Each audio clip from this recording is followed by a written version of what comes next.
Hi, good morning. Hello, everyone, and welcome to a special Nasher Artist Talk. I'm Curator of Education Anna Smith, and today we are happy to host a Modern Art Notes podcast conversation between Tyler Green and Antony Gormley. Throughout his extraordinary career, Antony Gormley has exhibited internationally in both solo and group exhibitions. He was awarded the Turner Prize in 1994, the South Bank Prize for Visual Art in 1999, the Bernard Heiliger Award for Sculpture in 2007, the Obayashi Prize in 2012, and the Premium Imperial in 2013. He was made an Officer of the British Empire in 1997 and was knighted in 2014.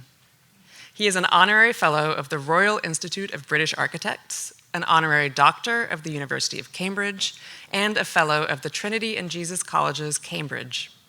Gormley has been a Royal Academician since 2003.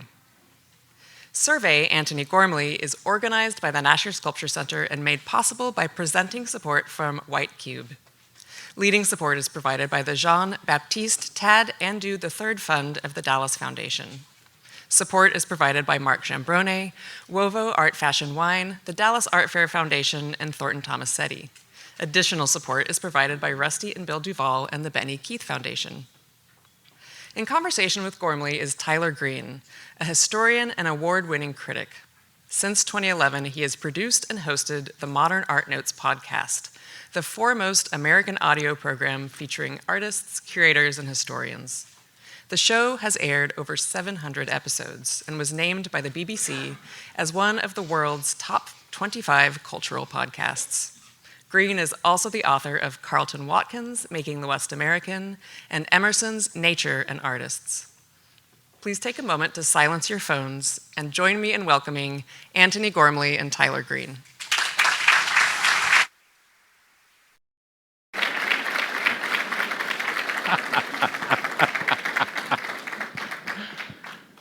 Thanks, everybody, for coming. We're going to tape this now, but this will be next week's Modern Art Notes podcast. Hit your podcast feeds tomorrow at about, next Thursday at about 6. This week's show is Michelle White talking about Rauschenberg fabrics at the Menil. So if you're interested, just search for us, Modern Art Notes podcast, and all your podcatchers. And because this is going to be next week's show, I'm going to start this in a weirdly formal way. And we're back. Antony Gormley, welcome to the Modern Art Notes podcast. Lovely to be here. You are, and your work has long been interested in the body. The body, not necessarily people, not representing a specific individual person. Was that separation between the body and individuals and specific people always apparent to you as you were working through becoming an artist in the 70s or 80s? Or did you have to get there? It's interesting. I guess as a baby artist, I was very aware of the hiatus and the challenge that Duchamp gave to anybody interested in making something. And the notion of the found object, the notion that somehow things that already exist have inherently something to teach us was interesting to me. But I never believed in Duchamp's, in a way, game. But in a sense, growing up in the context of particularly American minimal sculpture and being really inspired by the likes of, Andre had an amazing show at the Whitechapel in the early 70s. I got to know Walter de Maria in 1979. Really engaged with the work of Richard Serra, and I sent him some of my work in 1978 and went and visited him in 79. But anyway, I think that I found in this combination of a matter-of-fact acceptance of the reality of industrial production in the work of all three of those artists that I've mentioned. And then Duchamp's idea of looking again at what already exists led me to the realization that actually the found object that I was interested in was the lost subject of the body that had been deliberately eschewed by the evolution of, I think,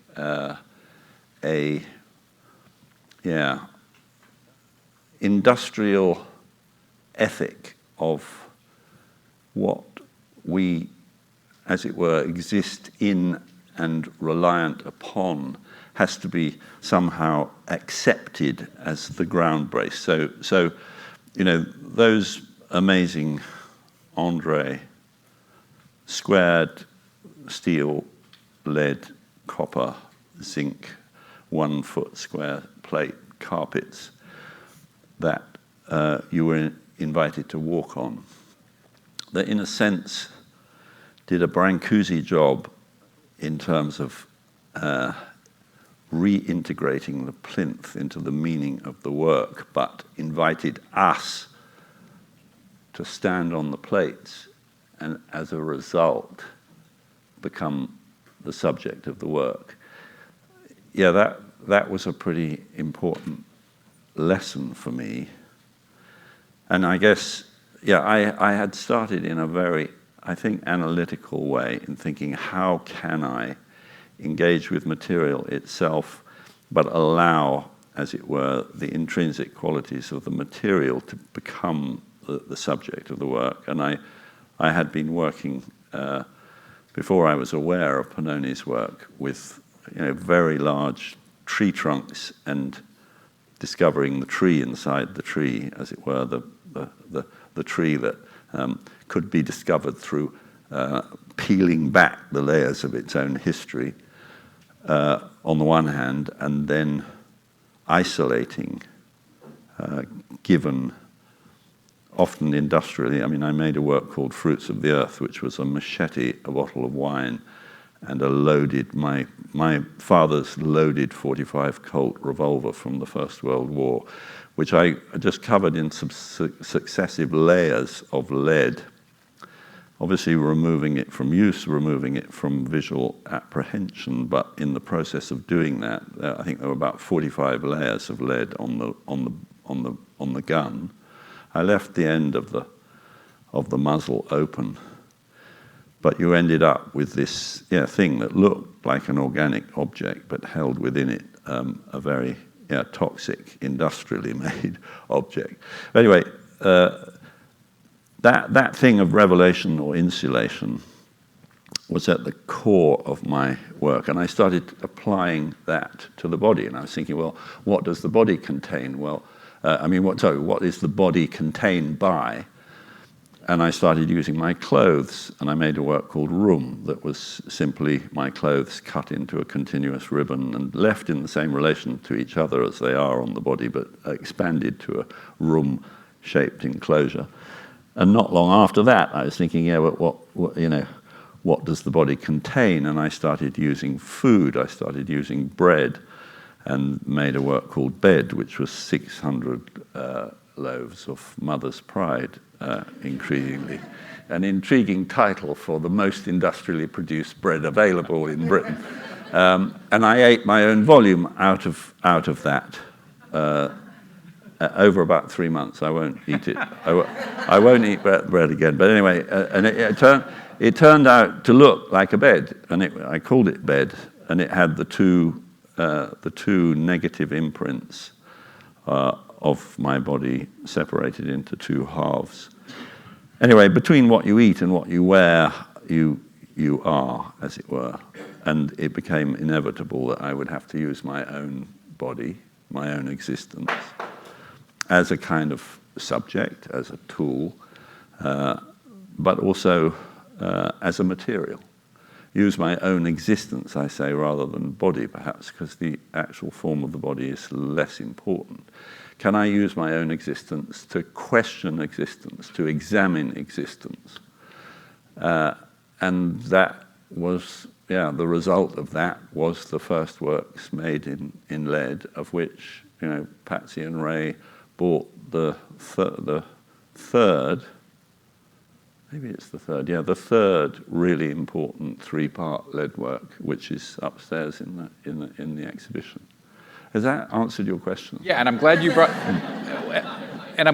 up 3-part work. So the work started with a body and representing a body. By the early 1980s, you're making single sculptures of, say, 3 bodies, such as the one upstairs you just mentioned. And by the end of the 1980s and beginning of the 1990s, you're making the field works, which can include thousands of figures.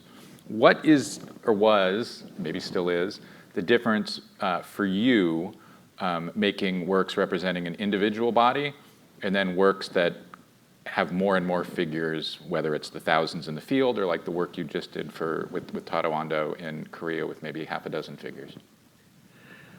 It's a good question, and I'm not sure that I've got an answer. I think I made a work called One and Other, and I guess I'm interested in that idea of the particular versus the universal. And on the whole, all of the body works that I make start from my body, but I'm just as interested in your body, the beholder's body. And I'm aware that this show favors, as it were, the particular body and the works that have derived from, as it were, the capturing of a particular time in a particular body, in a particular position. But there's a whole parallel body of work, which I would include Room, the work that I've just talked about, the 18-foot square enclosure with this sort of fence around it made from my expanded clothes. There has always been, right from the beginning, this parallel, in a way, engagement with making spaces that invite a kind of real physical inhabitation. So I'm thinking about blind light, I'm thinking about breathing room, I'm thinking about clearing, or more recently, orbit field. All of them accept a given architectural volume and activate it so that the viewer's body becomes the subject of the work. It's your trajectory, it's your movement through space and time that is really the focus of the work. So I haven't really answered your question about why one and then one many. I mean, these 3-part works were really, really important for me mapping of this challenge of how do I bring the body back into, as it were, the history of sculpture without it being retardataire, without it looking like it's a backward kind of traditionalized uptake of where Rodin or whoever left off. And it meant that I had to think about function. So the very first work that I showed at the Venice Biennale in 1982, and really was the reason that I then went on to show at Salvatoriale 2 years later, was called 3 Ways. And this was simply 3 molds of my body, one with its mouth open, one with its arse in the air with its arsehole open, and the third with an erect penis with the end of the penis open. And you could see through all 3 of those orifices the thickness of the plaster that constituted the mold, but more importantly, into the darkness and the void that those 3 carapaces, those 3 boxes in human form contained.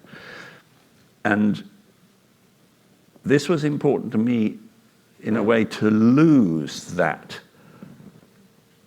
very strong likelihood that an image becomes an icon or becomes symbolic or becomes, in a way, a representation in order to concentrate on function. And so, the idea of these primary orifices as being the gates of engagement, or kind of the way in which life passes through the body, was more important in a way, or identifying that was more important than what it might look like. And right from the very beginning in that work, the idea was that you could empathically, as it were, enter the space that was contained and hermetically sealed within the work. And I went on then to make L'Ancien 2, which again has orifices open, but these are the more perceptual orifices. So C is a standing work with the eyes open that looks at the horizon. Land is listening. It's a crouching work with its head cocked, with the ear holes open. And air is a kneeling figure with its head raised to the sky with its nostrils open. And I guess this was, again, I was talking earlier about Richter. I think I was interested in analyzing, as it were, how can I reattach an interest in the body, not as a representation, nothing to do with portraiture, nothing to do with narrative, but the body as a place of transformation, and the body as an agency of in a way, everything. Each of us, in a sense, everything that we know about the world and everything that we have to bequeath or contribute to the world comes through the agency of the body. So the body as this place of transformation, transition, and processing was right from the beginning very, very important. So then the third three places is just saying, well, look, what are the most familiar, in a way, positions of the body that we all know and that we can all identify with. The lying, the sitting, that moment when we wake up in the morning and face the day, that moment of, in a way, alertness. So that's the middle kind of figure. And then the standing figure that again looks up at the sky. There's a lot of that, even in the early work, of trying to connect, as it were, the internal condition of the body with the condition, if you like, of space. Space is an easy word to say, not an easy word to actually realize. I mean, the exponential expansion of space, the fact that in a way our outward condition is not constant, that the as it were, our sense of selfhood and our sense of dwelling within, as it were, the space given to us by the body is contextualized in a spatial condition that is dynamic, that is ever widening, as it were.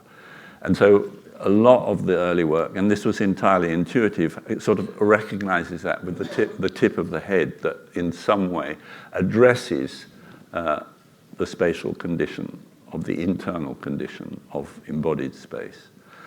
And then I think the third work, which is in Marty Margulies' collection, is called Three Calls. And anyway, I won't go on, but that was really the foundation. Those three body works were trying to find, in this tripartite system, a way of engaging the viewer's attention in two paradoxical different ways. On the one hand, recognizing, I know these places, I know these functions, and on the other, making the known unfamiliar, making it strange, making it something that you have to work a bit to feel comfortable with. And anyway, the truth is that nobody liked any of those works apart from Patty. And they were, they were very heavy. They were very heavy duty. It sounds like you were interested pretty early on in the viewer of a work feeling like they could inhabit the work they were seeing. Was one of the reasons that the visages are and have always been blank, we don't see a recognizable face in the most representational works, and we certainly don't see it in the more abstracted body referencing works. Was that related to, I don't know, almost enabling a viewer to see themselves in a work? There's no visage there, so maybe that creates an opportunity for the viewer? Yeah, I mean, maybe it's a vain hope, and it's kind of, I mean, women, were never going to be happy about the erect penis in the first 3-part work. And we're maybe not going to be able to identify with that space. But interestingly, I think the subject of the work has always, in a way, accepted human vulnerability and human precarity. And in a sense, I think that is pretty universally identifiable with. I think this issue about representation is at the core of what makes my, attempt to bring back the body. Is it really the body that I want to bring back? Well, probably not. It's probably the space that the body enables us to engage with. So it's a human space in space. And so far as I'm concerned, appearance is an accident. How we look, we have, well, I think, I ask forgiveness for all those cosmetic surgeons that are in the room. But on the whole, what we look like is not something that we are in total control of. And we all live on the other side of what we look like. And anyway, what we look like is a combination of our DNA and inheritance and indeed what's happened to us, how many accidents we've been in, and whether we like boxing or not. But the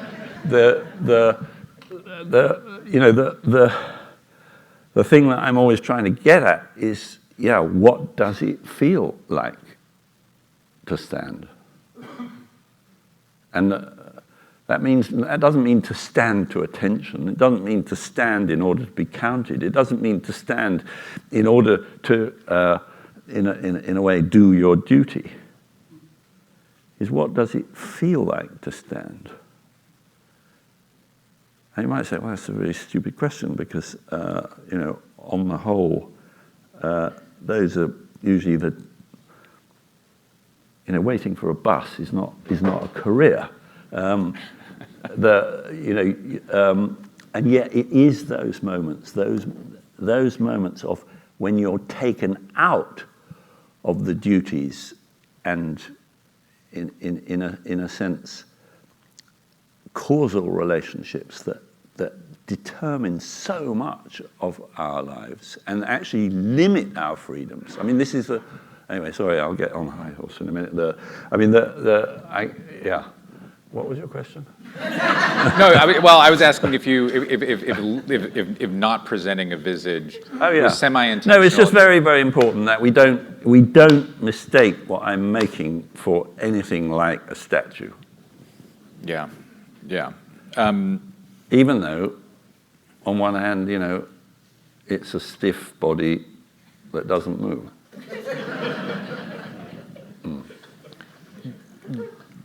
Did you, in the 70s and 80s, do you now, when you make a sculpture that is a body, think of it as being sexed or gendered, male or female? Absolutely irrelevant. Mortality is more important than gender.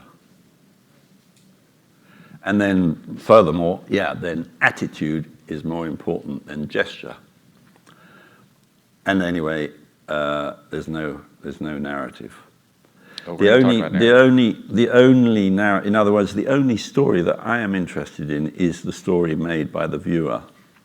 In the viewer's, in a way, attempt to perhaps find a relationship with this thing that is a bit annoying. Now, I think it's important that the work is annoying because it doesn't do any of the things you might expect a statue to do, for example. So it's not pretty. I mean, the 3 places, I'm on one level, I'm really embarrassed. I mean, I was really bad at beating lead, and you can see, it's really, and yet at the same time, I was so glad to have it out of forgive me, but the flower bed that was around it when it was in North Park, that wasn't my choice. And it's very nice. It's actually very nice to see it. David, I hope you're listening. Just kind of, just cleaner, a bit cleaner. And then I forgave it when I saw it. I was so pleased because I came in the side door and I saw the work that work for the first time here, not in North Park. And it was doing what it can do, which is sort of indicate things that we really, really know, the difference between lying and standing, but in a way that allows us to see it again. And it's not dissimilar. When Andre kind of takes a brick and just arranges it in the way that only bricks could be arranged, I'm doing a very similar thing, but with the body. And there's an obviousness about it, but then there's also a necessary poetry about it. And I know that sounds pretentious, but that somehow, just seeing the place where we commonly are, isolated like that, and there's no drama, there's no, in a way, rhetoric. It's just a registration. And I think then the distinction, Peirce's distinction between the symbol, the image, and the index, very, very important to me. These are indices. That work upstairs, 3 places, is an index. It is forensic evidence of where a particular body in a particular time, in a particular position was, and could be anybody's. So the dynamic, in a way, between the particular and the universal in my work is like constant. And I think, to finally answer your question about representation, is carried by in a way, the making of a new skin that removes all the expectations of, in a way, life-likeness, of making the perfect copy, and gives you the opportunity of using that space to put your body in. We've been talking about how important the body is. One of your moves is to abstract away from the body. So in the allotment works, which are based on measurements from specific and individual people, you abstract away from the body into rectangular volume. The quantum cloud works. They're bunkers, aren't they? Yeah. They are bunkers. I mean, I think that Virilio's, I hadn't read it at the time that I did allotment, but Virilio's, I think realization that in a way bunker architecture is the genesis, is the root form of brutalism and the use of concrete that we see pretty consistently post-war, in post-war architecture. Well, I could say post-war. If you think about Bauhaus, it's kind of between the wars.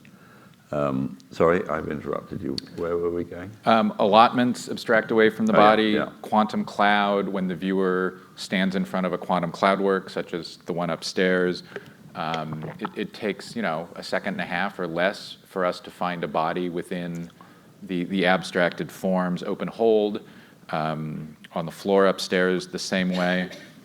What about abstracting away and allowing a viewer to take a moment or two to find a body within it? What in that space or that tension works for you?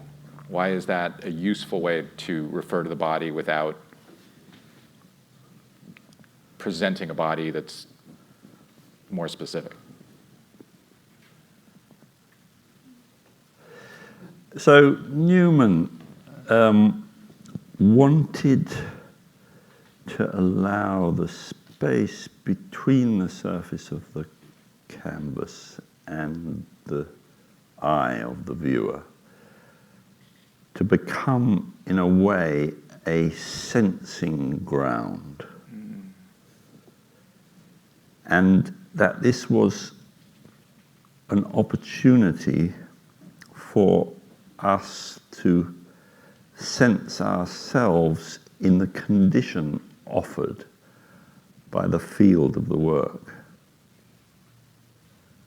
And I think I'm trying to do the same thing with 3 dimensions, but I'm constantly experimenting with different modes, you might say. So drift uses, in a way, the geometry of the bubble matrix. Allotment uses bunker archaeology, or anyway, the form of the fundamental form of orthogonal volumes and reinforced concrete. I've now, in the last 5 years, kind of discovered this strapwork language, which is really exciting to me, because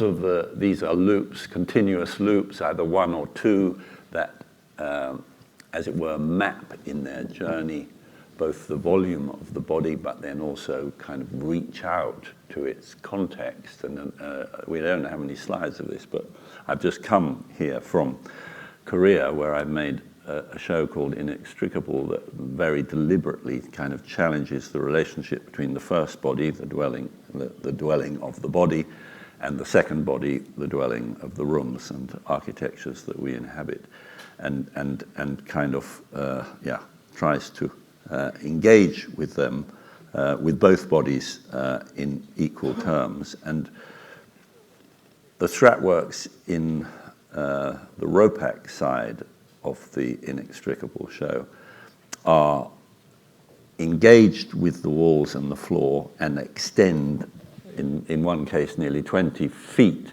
And anyway, what was your question again? Sorry, I keep going off on one. But why do what are my means of abstraction? Yeah, why is abstracting away from the body interesting? Because it often takes us a moment or two to find the body within the abstraction. Because it's really important that you make the work as much as I do.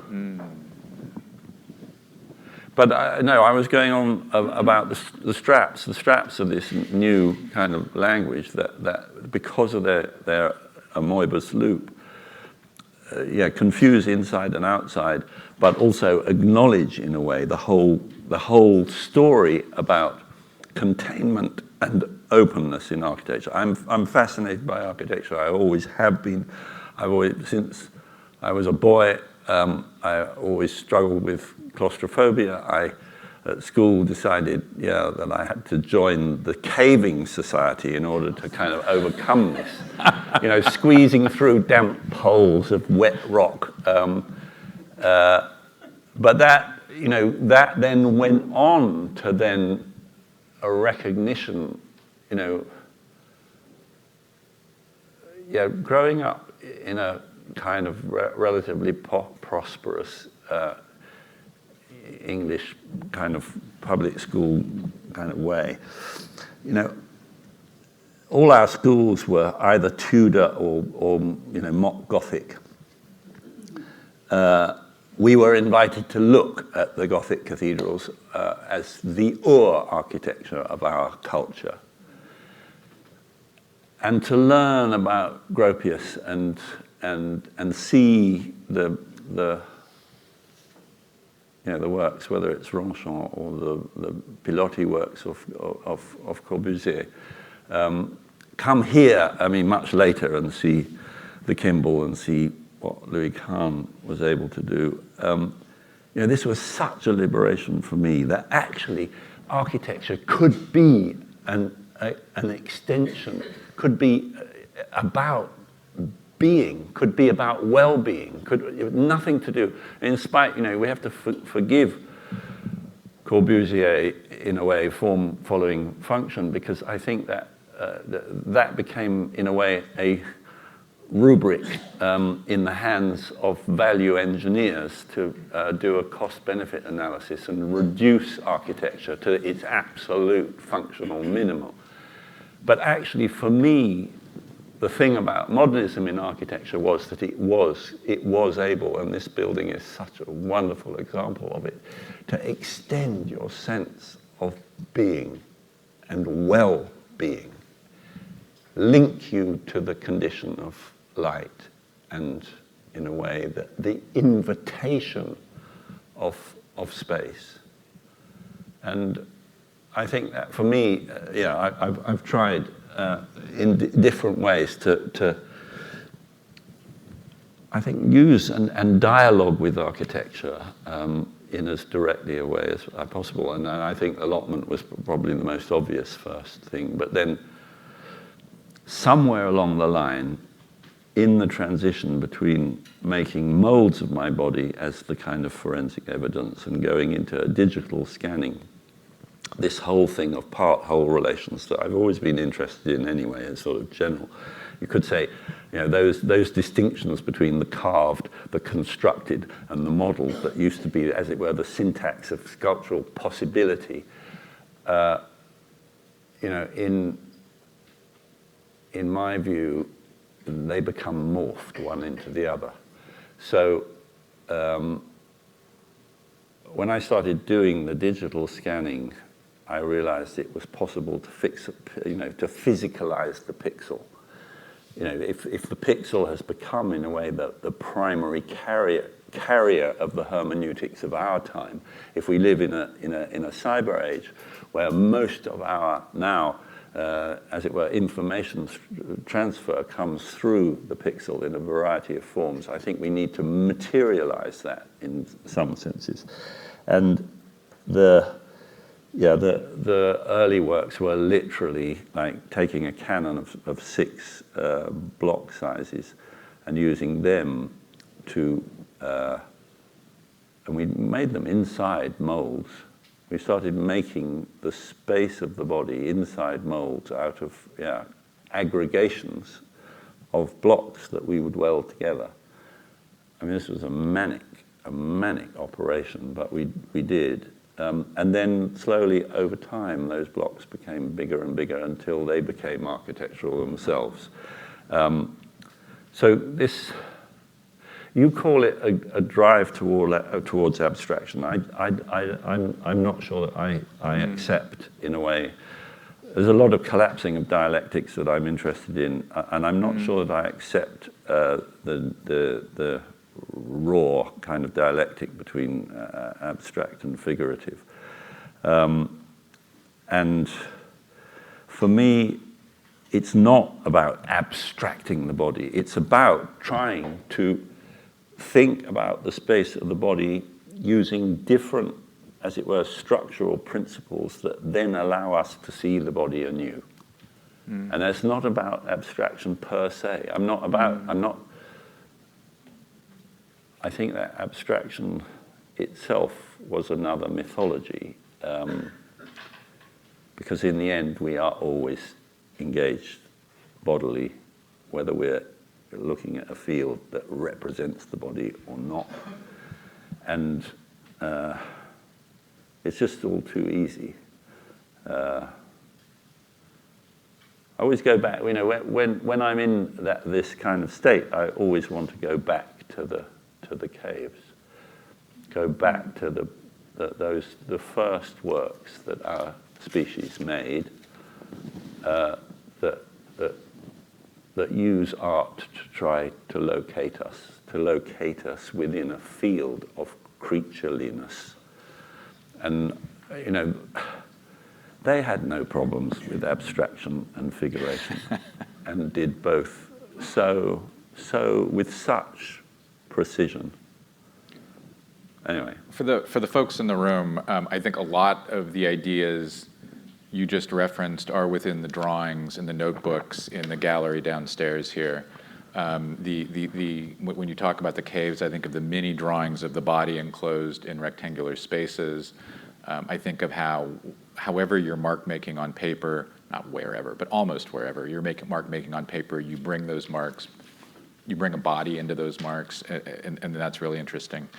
I was interested to hear you mention Barnett Newman a moment ago and painting. One of the artworks you have engaged with most directly over the longest period is another painting, Caspar David Friedrich's The Monk in the Sea, the famous painting of the figure looking out on, the classic romantic, capital R romantic painting, the figure looking out over kind of the foggy, misty sea. You have often installed individual figures in similar kind of romantic modes and places and forms. And the works installed here in Dallas, some of which are already up, kind of on building tops, where we see a single figure on the precipice of a building, air quotes, looking out over the land around it, and us looking up at the figure, seem to descend from that interest in Friedrich. You're a sculptor's sculptor. What about painting do you find valuable to go to?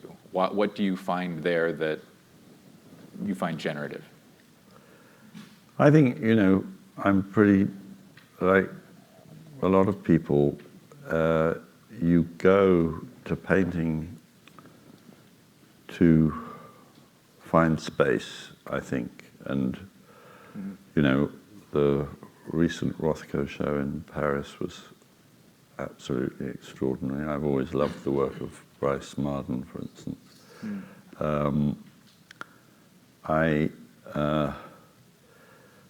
I suppose you go to the best kind of painting for a form of liberation, and Turner. I've always loved Turner, and perhaps the most liquid and luminous I've loved the most. But at the same time, I love, whatever that amazing painting is called, something like Steam, Rain, Speed, that's in the National Gallery.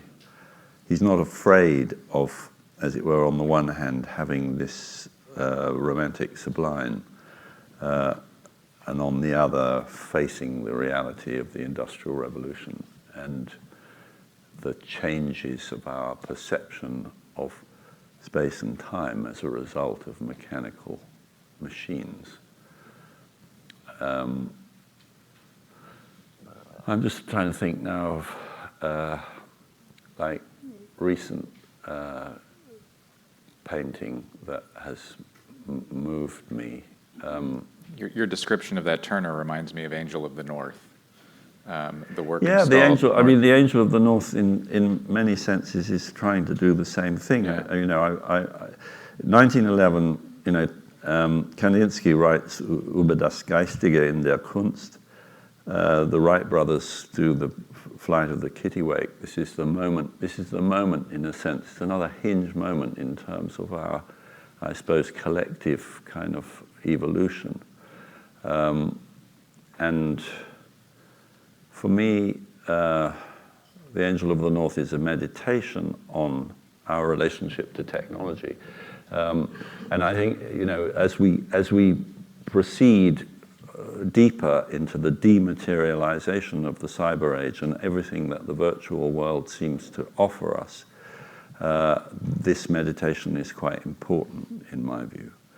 So the angel, on the one hand, can be seen as this ironic assessment of our aspiration to godlike powers. It's never going to fly. It's very grand. It has no arms because they've been replaced by the instruments of flight.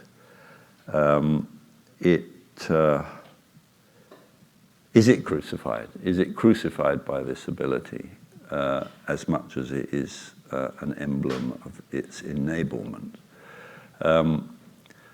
So I think that thing, the biggest question, if my work is about in examining human existence by using my own existence, then we have to ask, well, what is the condition of human nature now, where we are very deliberately and very consciously, in a way, separating ourselves from all of the conditions, elemental and otherwise, that constitute nature.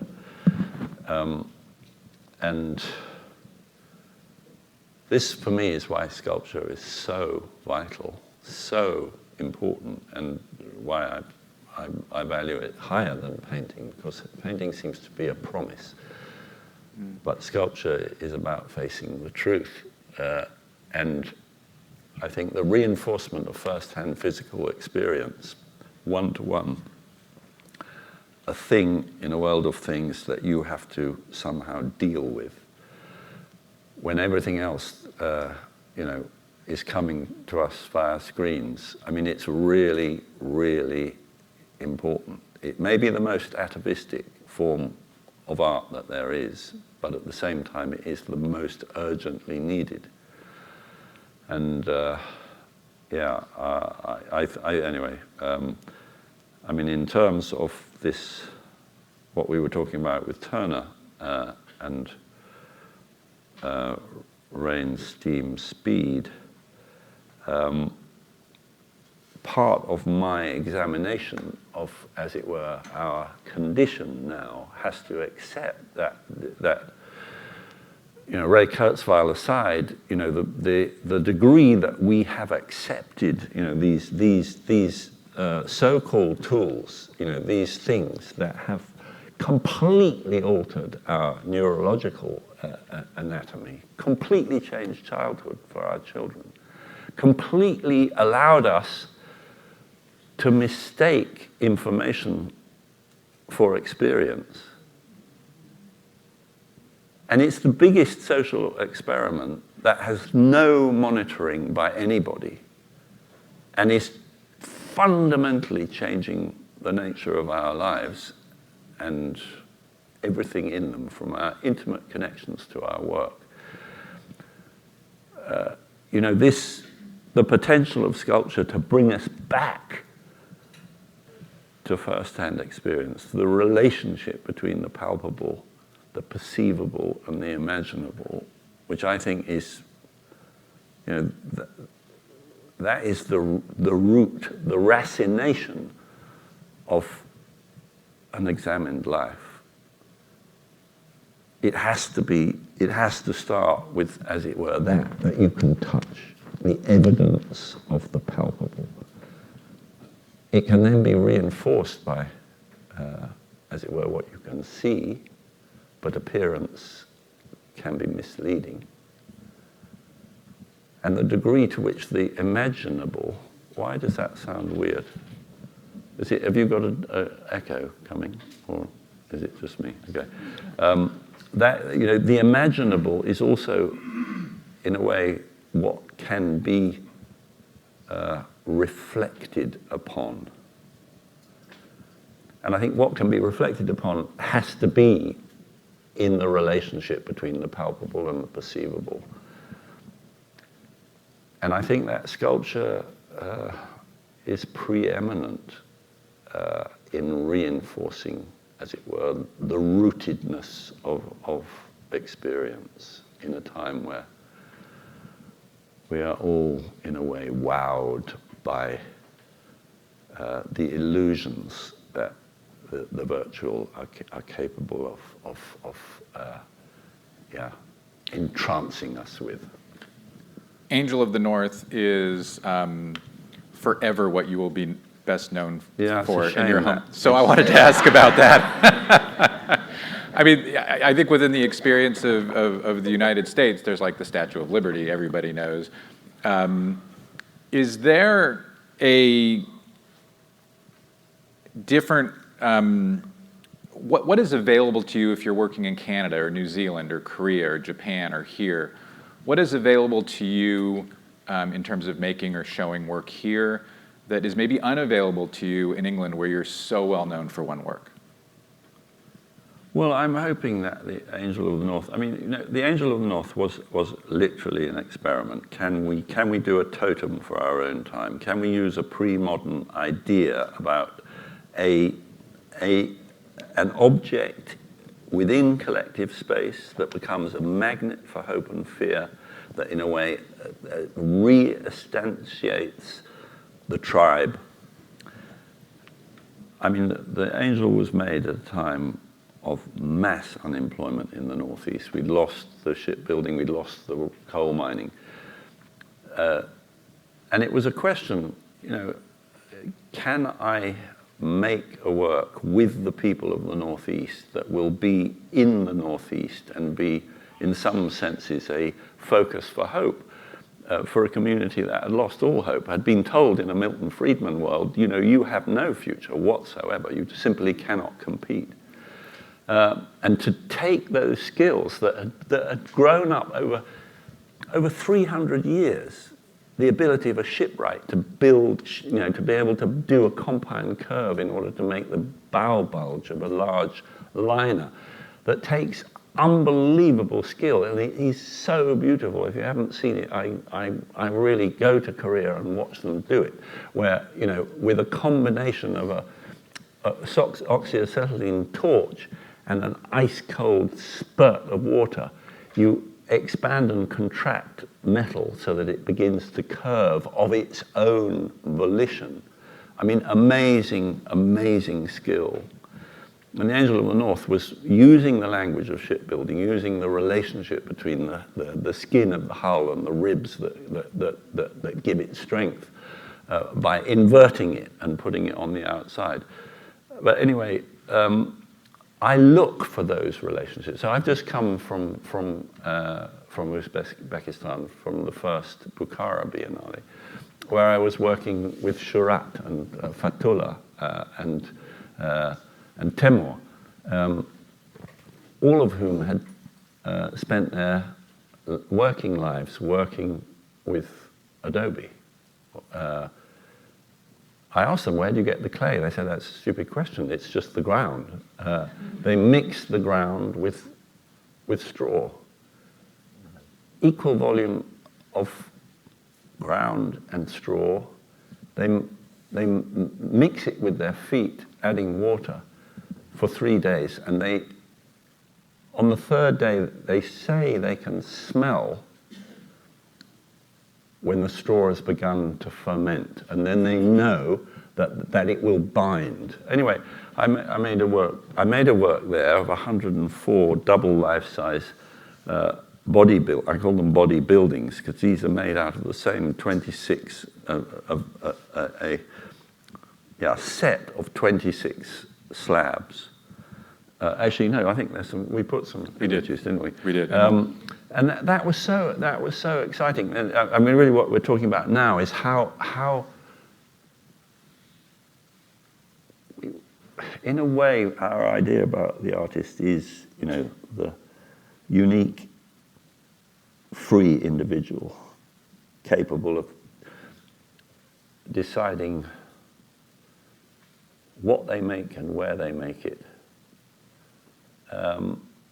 But that freedom has been at the expense of the collective. And I think that freedom has been at the expense of actually sculpture in particular doing what sculpture can do, which is make a place. And the failure of the 20th century really, and its withdrawal from the collective realm is something that I care about, and why, right from the beginning of my time as an artist, I have sought out ways of working collaboratively with communities in order to make work. When I was growing up as an artist, this was seen as anathema. The compromises that you have to make in your creative freedom to work, as it were, within the zone of civil engineering, for most people it's just not worth it. But for me it's really, really important, because in a sense the last 300 years and the, you could say, the institutionalization and the commodification of art have allowed it to, not aspire to being collectively owned and seen, as it were, in collective space. No ticket, no frame, either institutional or conceptual.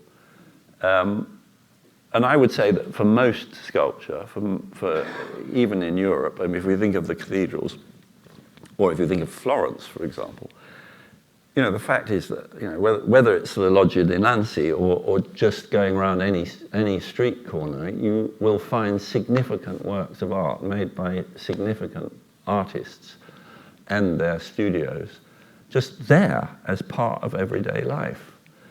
And I think that's such an important thing. Art is made to be shared. Art is not made as a commodity. Art, the reason that I'm an artist is that I have to materialize these questions in order to understand my own life. But I want you to use them too, if they're of any use to you. And the fact that, it was already there when I was a baby artist that people would feel that they'd somehow not quite made it if they hadn't found a gallery by the time they left their postgraduate course. But that is absolutely true now. And actually you'll find, people in their second year at the Royal College in London, if they're not already selling work, they feel that they haven't made it. And I just think, where does that come from? This is not, it's not, I have not got a career. I have an obsessive compulsive kind of need to make stuff, and I've been very lucky that people have found it useful. But anyway, I've gone around the houses a bit. I mean, this issue about where art belongs and who's it for and where it should be found and how it can bring people together is something that I'm still passionate about. And this last Uzbek, the Bukhara opportunity of working with these people that understood this material and the manner of its making, and to make something for everybody that is, it will be limited the time that it's available. But it was so inspiring to me. And you could say what it represents, it's no longer at the service of power. It's not, in the Khan of Bukhara didn't order it and use it as a way of impressing his guests. It's an open space in which people are invited to think about their relationship, both to the, in a way, collective realm of their city, but also their relationship with their own bodies.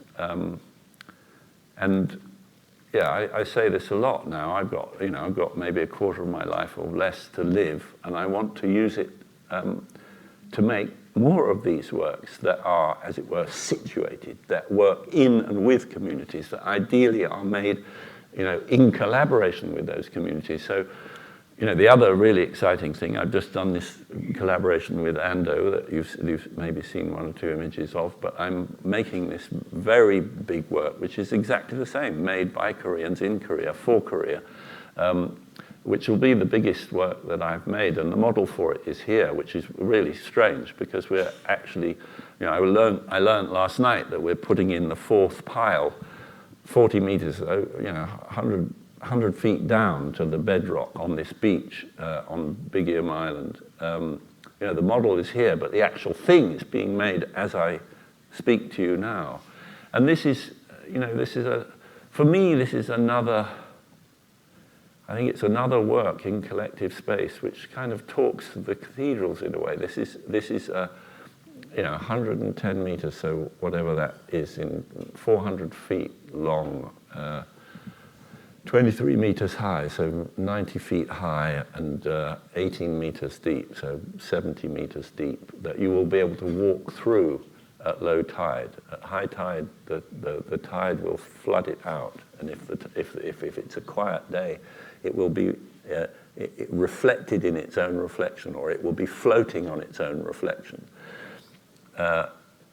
It will be a measure of climate change, of sea rise. And by the end of this century, at the moment, at the high point, it will be about 1.70 meters above ground at high tide.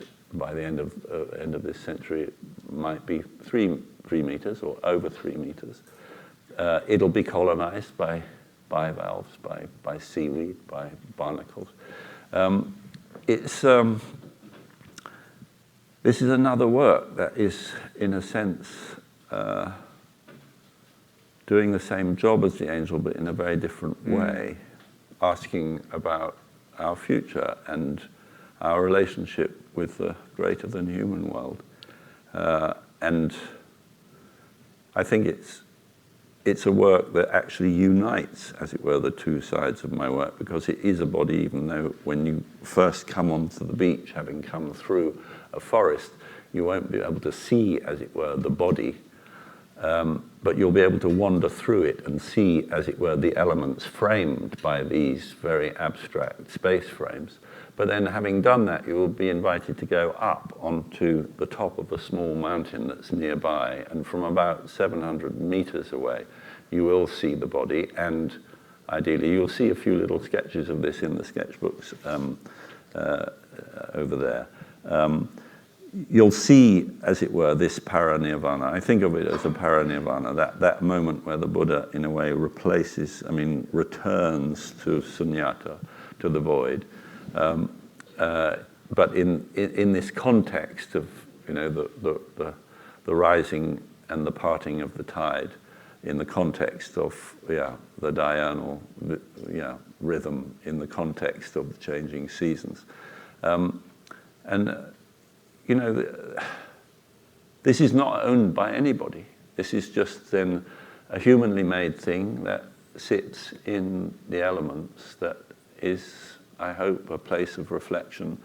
It works like the proprioceptive environments, like blind light, where people can sense their own passage through the spaces identified by the work. But it also, in a way, is an image. What was your question? I think you very often, one comment and then we're going to open it up for questions. I think you've, in interviews over the years, very often said that you've found it interesting that humans have always found it necessary to make models of themselves. Mm-hmm. And I think the answer you just gave is an explanation of why you have continued to find that interesting and how you plan to continue to find it interesting. If you have a question, we can take a couple. There are microphones in the back that are moving forward. And we can start here in the fourth row on this side over here. Yes. Thank you so much for being here with us. I was reading in the literature that you had returned from India and had studied Vipassana meditation, which I have too practiced. And I'm just wondering, how has this influenced your work or revealed more of what you were trying to convey in your work? Thank you. Yeah, I think my work wouldn't have been possible without having studied under S.N. Goenka in the 70s in India.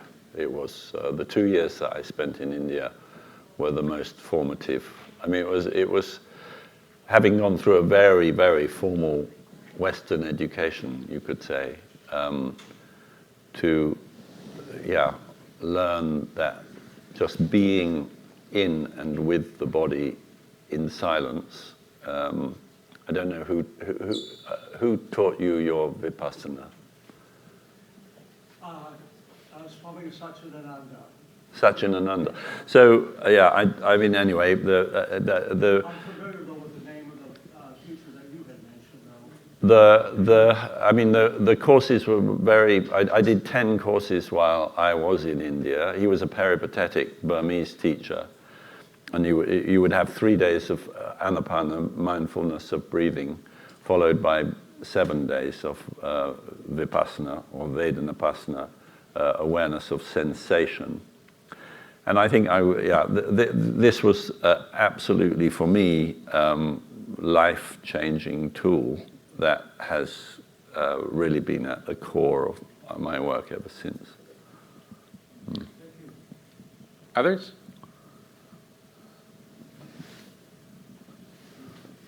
Yep. Hi, Antony. Hi.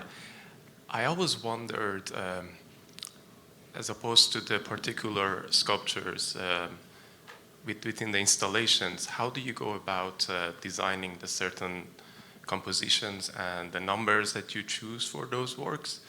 Is there any kind of, symbolism or conceptual meaning behind those numbers that you specifically choose? There are a lot, yeah, let me answer that, and then if you've got another question, let's hear that next. But I've always felt that 1, 3, 5, 7, 9, 11 are my numbers, and 3 and 7 are the most important, and I can't tell you, this doesn't come from some mystical. I think the triad's very, very interesting. Some people would say that's because I grew up with the Holy Trinity, but I'm not sure that's true. I just find that I think I was very, very interested in numerology, and I was lucky to go to university in 1969, a good time. We went to university to expand our minds in all possible ways. We were not interested in getting a degree, but we were interested in, as it were, looking at our own assumptions and finding ways to, question them. So I read a lot of, theosophical literature, Blavatsky, Gurdjieff, Uspensky, Alexander David Neal, but then also a lot of good stuff. I mean, Evans Vance was the Bowling Press and Princeton University were printing just priceless, whether it was the 2008 songs of Milarepa or Jung's entire work, and particularly alchemy and psychotherapy.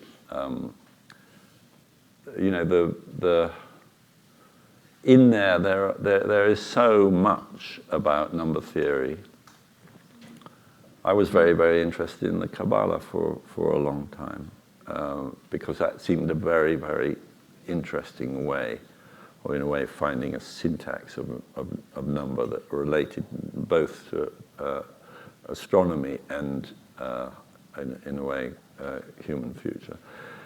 But I left all of that. I have to say that having found Vipassana, all of these forms of occult knowledge really faded for me. And I'm reading a book at the moment about the Buddha and Socrates that lived at the same time. And I think that in the end, knowledge for its own sake is really dangerous. And I think that I still have an addiction for, in a way, all of that. And I have to repress it. Because I think that in the end, ethics is more important than metaphysics. So finding answers to ultimate questions are less important than discovering in a way, the way of living a good life. And the only way, so far as I'm concerned, is an examination of life itself. And with the instruments that were offered to me by Vipassana, that's what I think I'm doing, and I'm trying to do in my work. What was your second question? Maybe you didn't have one, in which case we can all go and have a cup of tea. Antony Gormley, thanks very much. Thank you.